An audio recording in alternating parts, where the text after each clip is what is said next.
নমস্কার বন্ধুরা, আমি পাপড়ির রূপকথা চ্যানেলে সবাইকে স্বাগত জানিয়ে শুরু করছি আজকের ভিডিও। অসম্ভব গরম, রোজকার মতন আজও সকালে উঠে বেরিয়ে গিয়েছিলাম হাঁটতে আমি আর মেয়ে। তারপর বাড়ি এসে সব গাছে জল দিয়ে নিলাম, দিয়ে রান্নার জোগাড় করে নিলাম। এই কদিন তো শুধু টক ডাল উচ্ছে এই রান্নাই হচ্ছে, এর থেকে বেশি কিছু হচ্ছে না। তো গতকাল একটা রেসিপি শুনলাম আর যে কৌশিকদার কাছ থেকে। তো রান্নাটা হচ্ছে এঁচোড় দিয়ে, কাঁচা আম দিয়ে। এঁচোড় টকও বলা যেতে পারে।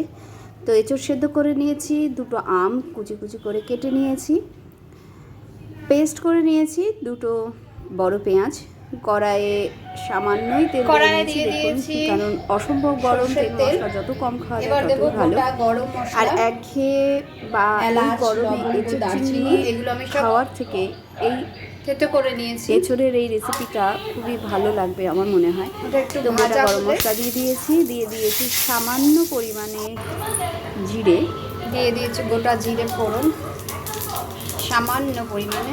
তো কড়াইয়ে দিয়ে দিয়েছি গোটা গরম মশলা, ভাজা হয়ে গেছে, এলাচ চারটে, দারচিনি দিয়ে লবঙ্গ আর সামান্য পরিমাণে জিরে, অবশ্যই সাদা দিয়ে দিচ্ছি।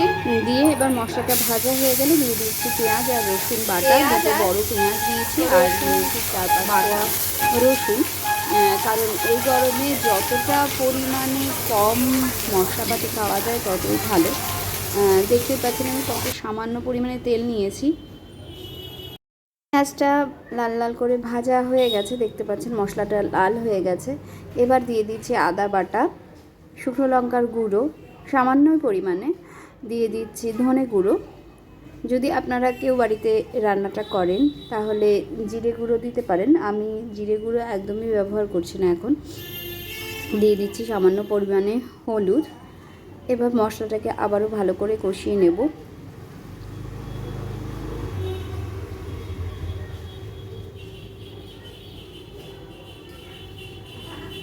দেখুন তেলের পরিমাণ কতটা কম। এবার দিয়ে দেব কেটে রাখা আমগুলো থেকে কয়েক পিস আম। আমটাকে এবার মশলার সাথে ভালো করে কষিয়ে নেব, যাতে আমটা সেদ্ধ হয়ে যায়, মশলার সাথে পুরো মিশে যায়। দিয়ে দিলাম সামান্য পরিমাণে টমেটোর সস।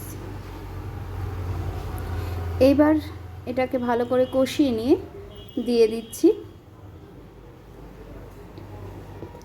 সেদ্ধ করে রাখা, দেখুন পুরো কষে গেছে, আমগুলো মিশে গেছে মশলার সাথে। এবার সেদ্ধ করে রাখা এঁচোড় দিয়ে দিলাম, ভালো করে আবারও কষিয়ে নেব।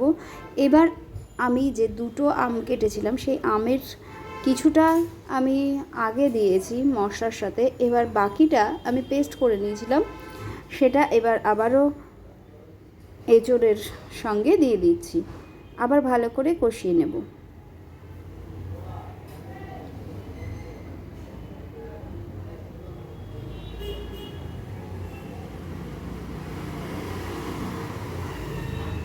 হয়ে গেছে ভালো করে কষানো আম বাটাটা।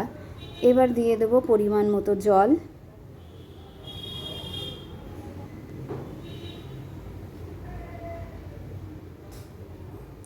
যেহেতু এঁচোড়টা সেদ্ধ হওয়াই ছিল তাই অল্প জল দিলেই হয়ে যাবে।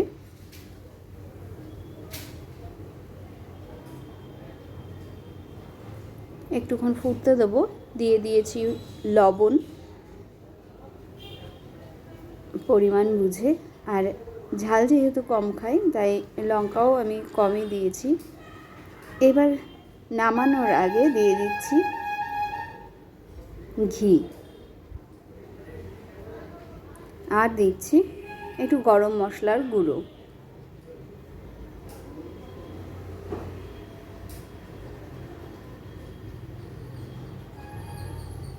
দেখুন হয়ে গেছে আমার রান্না। আমার মনে হয় এই গরমে এঁচোড় চিংড়ির থেকে এটা খেতে আপনাদের ভালোই লাগবে, আমার তো বেশ ভালোই লেগেছে। সবাই সাবধানে থাকবেন, সুস্থ থাকবেন, প্রচুর পরিমাণে জল খাবেন, আর অকারণে বাইরে বেরোবেন না, কারণ সামনে শনি রোববার আরও মারাত্মক গরম পড়বে।